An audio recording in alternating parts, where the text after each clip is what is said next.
Hello guys, for today's video, another day, another vlog. So for today's video, nag-video ko guys, kay para makita po ninyo kung unsa akong everyday routine. So tanawa si Madi, naglisod siya glak sa ihang palda sa likod no.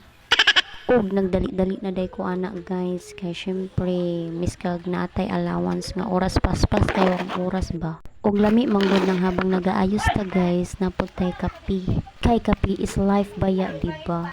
Og ako na lang pagayang gianda mga kong ID, ako na lang gisuot daan guys para diretso-diretso ato ang liho karon. Kay lisod na, paspas kayong oras guys, gadali-dali ang tanang inahan para di ta malate. Syempre, layo po ba yung ato ang lugar? Connell to City. O nang pinaspasan gini ako ang liho kada buntag guys. Og mas ganahan ko og sayo guys, kay sayo po makauli no. Og sunod